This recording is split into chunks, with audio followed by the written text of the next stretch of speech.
Good afternoon, listeners. Welcome to the podcast. I'm here, your host, Zach, covering you with all things sports here with the co host, John. Would you like to introduce yourself? What's up? I'm John. I'm the co-host. Uh, Today is going to be a pretty short one. Just doing a little bit of draft recap before the draft starts. Little under little under 30 minutes, 20 minutes before the draft actually starts. Just some of our thoughts and where we think some players are going, maybe some surprises. But in the future, we're going to be talking a lot about the NBA playoffs coming up. We should be having another episode, second edition of the podcast, coming out early next week, Monday morning, maybe Tuesday if all goes wrong. But we're going to be talking about the playoffs, obviously more NFL, our post-draft reactions, other sports when they come up in the future, some college football, but that'll be sorted out. So this NFL draft, go ahead, take it away, Zach. All right. Well, first off, we have this NFL draft. The big one that's up in the air is the number one pick with the Cleveland Browns. Been hearing a lot about Josh Allen, Sam Darnold. I know your opinions on Josh Allen. You want to go ahead with that right away? I just want to get this out of the way because it's going to be heard so many times in so many different episodes. Anytime the draft is brought up, Josh Allen, my opinion is going to be it's very straightforward and it won't change. Josh Allen's going to be a bust. He's overrated. He's not that good. I mean, I watched him play at Wyoming many times. He didn't play a lot of Power 5 teams, and when he did, he was very subpar. I just don't. I mean, a lot of people say he has the potential, but I'm seeing arm strength and maybe a little bit of footwork and not a whole lot past that. So I really like Josh Rosen. He's one of my favorites in terms of just his release mechanics and his ability to play right away. But I wouldn't be surprised with seeing someone like Baker Mayfield going first with the type of energy he can bring to the locker room, team, and all that. Yeah, that being said, I've seen a lot about Baker Mayfield going number one overall. You heard all before this week, really. Sam Darnold was a guaranteed lock to go number one, maybe Mhm. Josh Allen, but now you see Baker Mayfield is almost confirmed to be the number one pick. Let's see which way the Browns go.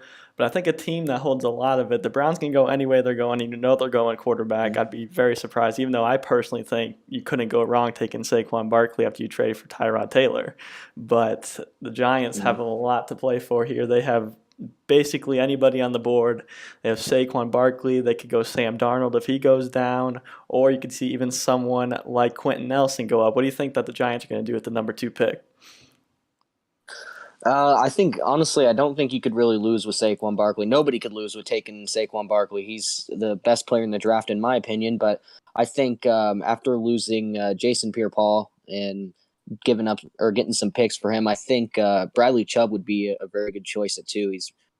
Obviously he's one of the best players in the draft as well. So I don't mind him going at number two. I don't really like Quentin Nelson. I think is from Notre Dame, even though he's a guard. I think he's definitely the best lineman, and it's really not even close in the draft. So I wouldn't necessarily mind him going number two. But when you look at the whole big board and seeing who brings the most value, I like Bradley Chubb at two with the Giants. Yeah, I'd agree with that. Saquon Barkley or Bradley Chubb definitely probably going number two. Number three though for the Jets, that one you haven't heard a whole lot about. If you don't feel like the Jets are really just playing off the Browns. It kind of feels like the Browns go Sam Darnold, the Jets might go Baker, or if the Browns go Baker, then the Jets are probably going to go Sam Darnold or Josh Rosen. I know you said earlier you really like Josh Rosen more than a lot of these QBs. A lot of drafts have him fallen quite a bit, but I still believe he's going to be one of the top three quarterbacks taken. I just don't see people really investing that much in Josh Allen, especially these teams like the Jets and the Browns and like even the Broncos that really want to spend that much time waiting for Josh Allen to develop. Maybe a team later on, like the Dolphins or somebody, could maybe wait that long, but I'm not sure. The Jets probably going to go Sam Darnold if he falls that long, but we'll have to see what we do there. But do you think that the Browns should trade that number four overall pick? A lot of people are bringing up the Bills trading up from 12. Do you feel like the Browns should trade down or just get someone with a value at number four? I definitely think that's a good idea for the Bills to trade, but I don't think it's a good idea for the Browns to trade down. I mean, if they can get, I'm obviously the pick of the litter at number one. I think if they go Baker, Josh Rosen, or even Darnold, I like any of those three quarterbacks really. If Saquon Barkley's open at four, I think you got to take him no matter what. I think there's a lot of good players early in the draft. Not necessarily. There's certain positions that are really weak and not that deep, but having 1 and 4, I think instead of focusing on the number one pick and deciding who the best player in the draft is, I think you got to take a quarterback no matter what. But I think combining those two picks and thinking of them as two quality picks is going to be their best option. So I think I really like Saquon Barkley if he falls there. I don't know what he's going to do. I don't see the Jets taking him whatsoever. I don't see any reason they would be taking Saquon Barkley. So if he falls past number 2 with the Giants, I think you take whether it's one of the quarterbacks besides Josh Allen, of course, and Saquon Barkley at 4. That's better than trading that 4 pick. I think the Jets need. I personally think the best option is Josh Rosen for the Jets. I mean, I don't see. He's easily the best quarterback that'll come in and play right away. He's the most NFL ready. And when is the last time the Jets have had a great quarterback come in? I mean, they don't. I'm not sure they can afford to wait for another quarterback to come in. So I think they might have signed Teddy Bridgewater in the offseason. I don't know if that's confirmed or not, but I'm not sure how he's going to play. But I really like Josh Rosen at 3.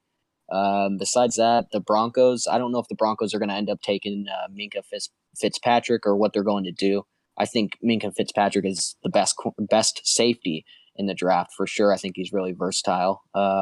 Besides that, that's really what I'm seeing. I think Quentin Nelson to the Colts is a foregone conclusion at this point. They can't take anyone besides offensive line. They need to protect Andrew Luck if he even plays. Reports are conflicting with Andrew Luck this offseason, but I think offensive line is the way to go for the Colts. Yeah, I agree with that. And you just have to think if the Browns try to trade that 4th pick, if you're the Browns, you have to nail this draft. You made such big moves in the offseason, getting Tyrod Taylor and Jarvis Landry and just trying to bring this team back. If you trade that number 4 pick, you almost have to nail your late first round picks when you're almost guaranteeing yourself with a lot of talent at 1 and 4. As long as you don't take Josh Allen, of course. But is there a couple of dudes in this draft that you think, like, honestly, if you see all these QBs getting taken, like the top 5, there's definitely going to be some very quality players falling down. I already see someone like Micah Fitzpatrick is falling down like 10 to the Raiders. He possibly could. And there's guys like Denzel Ward or Roquan Smith that are getting down there quite a bit further than you might think. Is there anybody you could see in like falling out of the top 10 that's a marquee talent that everyone's missing out on?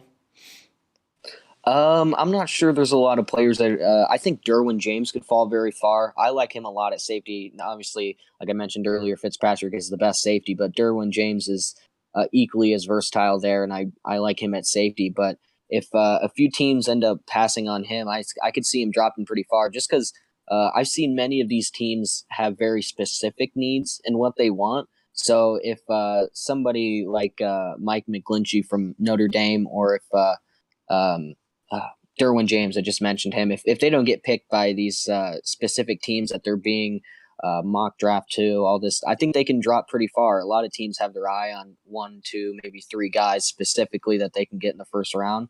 Besides that, I think, like you mentioned earlier, Josh Rosen, for whatever reason, not a lot of people are liking him in the draft. And if he falls out of the top 10, that's not going to be a good sight for him in the first round.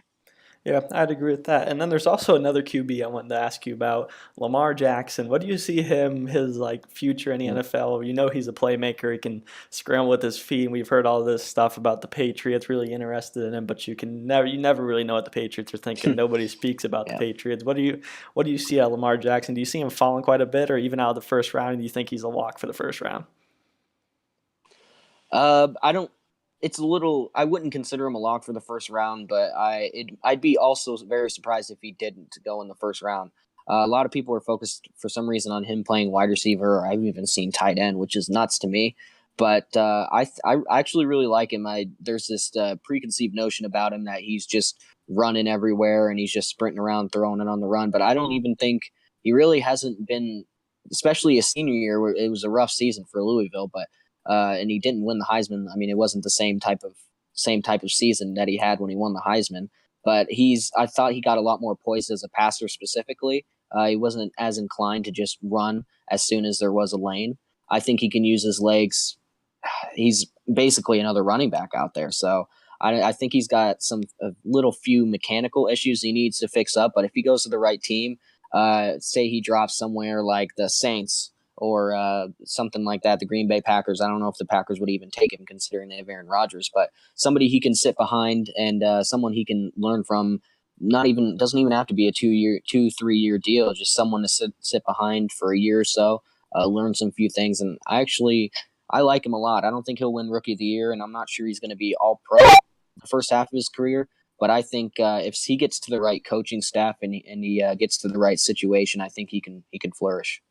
Yeah, I think he's a very solid player, and I think if he just goes to the right system and people can use him and not just throw him in there and make him run we saw you saw with RG3. He came in and the Redskins just threw him in a read option offense. He's getting killed out there. If you put him in the right offense, make him a passer, let him use his feet when he absolutely has to. Kind of like Russell Wilson, you see he's thriving when he has to use his legs. I mean, he's kind of running wild out there, and it almost seems like Pete Carroll sometimes is like, "Hey, go make me a play," not even helping him whatsoever. But Mm-hmm. like we said, this is going to be a little bit shorter of a podcast to talk a little bit about the draft. But before we finish up with the draft and we conclude this, I wanted to give, if you want to give yours to your top five and maybe two steals of the draft that might happen later, not quite sure. But my top five, I think Baker Mayfield's going number one to the Browns. I think there's no way the Giants pass up Saquon Barkley. So Mm-hmm. that's going to mean Sam Darnold's going to fall number three to the Jets. I think Josh Rosen should go there because Sam Darnold almost feels like a 50-50 bet. If you can progress him well, he's going to be very good, but I could also see him being a big bust and not turning out well for you. And then number four, I do think the Bills are going to trade up with the Browns. Maybe they'll give them something they can't refuse. But if the Bills do trade up, they're going to go Josh Allen. But if the Browns keep the pick, I believe it'll be Micah Fitzpatrick. And then at number five, I think the Broncos actually might go Quentin Nelson after they picked up Case Keenum in the offseason. If not, I could see someone picking up Bradley Chubb there, but if not, the Colts are definitely getting Bradley Chubb at number six. And then a couple of steals in the draft. I think someone that's going to be very good. He's going to fall in like the 20s or so in the draft. Isaiah Oliver out of Colorado, the defensive back. I think he'll be very solid. And then I also would not be surprised if Jair Alexander is one of the best cornerbacks to play in the league here in a few years. I don't know where he's going to go. He's rising up the draft board, but he can go anywhere, I believe, from like the Redskins at 13 all the way down to like the Steelers at 28. Could be a toss-up. What is your top five in a couple of the steals? I think you were pretty spot on, at least in the top 3 or 4 for me. I agree. I think the Cleveland Browns go Baker Mayfield one. I just really like they've missed on so many different quarterbacks. Obviously, you see all the memes with the Browns jerseys with the plethora of players. I mean, a million different quarterbacks that they've had in the past that just have not worked out. And I think Baker Mayfield, he doesn't have necessarily the measurables that an NFL quarterback that people like in the NFL quarterback, but he just has a different energy. He just kind of brings it, and he just there's something to him. I think that's something the Browns could really benefit from. And whether he sits behind Tyrod Taylor, because I don't like Tyrod Taylor a lot, especially for a franchise quarterback. But I think that's definitely doable, especially with bringing in Jarvis Landry. He's a big pickup for the Browns with their pretty good wide receiver corps already. So, two, I think Saquon Barkley is probably the best bet. I still see there's a very good chance that Bradley Chubb goes here for the Giants, but at the same time, Saquon Barkley is really, really hard to pass up in this draft. Number 3 for the Jets, I think I would like to see Josh Rosen here, but unfortunately, I think it's going to be Sam Darnold there. He's going to be thrown into the waters pretty quickly. I'm sure him and Teddy Bridgewater are going to have some sort of battle, figure out who goes there. But I actually have a lot of confidence in Darnold right away.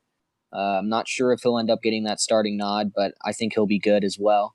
Josh Rosen, as I've made clear, he's one of my favorites in this draft. So I'm hoping, I believe the Browns will. A lot of people have been just putting the Bills in this spot for the trade up, but I have a sneaky feeling the Browns are going to keep this one, and they really can't go wrong. I think maybe grabbing a safety here wouldn't be too bad of an idea, but Minka Fitzpatrick is a good spot there. I'm not sure there's enough. There's a good enough corner to take at number 4 yet. I wouldn't necessarily take anybody. Denzel Ward wouldn't be somebody I'd take in the top 5, but I think Minka Fitzpatrick was a pretty good pick there at number 4. And for the Broncos here, I'm not sure what they're going to do. This one has me. I'm pretty tough here. I think if Bradley Chubb is available for the Broncos, that's hard to pass up as well with Saquon Barkley, the same situation. But somebody that I see that could wind up in the top 5 or top 10 very easily, and this is a surprise pick. I'm not sure anyone's really going to agree with me on this. Mike McGlinchey might get passed up by Connor Williams, the offensive tackle from Texas. He's really aggressive. I've seen him. He plays until the whistle, if not even more. And this guy's going to be a very good offensive tackle. And I think the Broncos definitely couldn't go wrong there. I think there's a few linemen they can take here. I think an offensive lineman will go to the Broncos. I'm thinking Connor Williams. Number 6 for the Colts, I'm thinking Quentin Nelson. Quentin Nelson is the best lineman for me. I know he was a guard, and I just mentioned Connor Williams maybe going at 5, but Quentin Nelson, you could look up highlight clips. You could look up whatever you got to look up as measurables. It's all there. The mental game is all there. He's easily the best lineman in the draft, and the Colts have got to take him. I think if he goes earlier, they got to figure something out. But I really like Quentin Nelson there. He's going to be a beast year 1, I believe.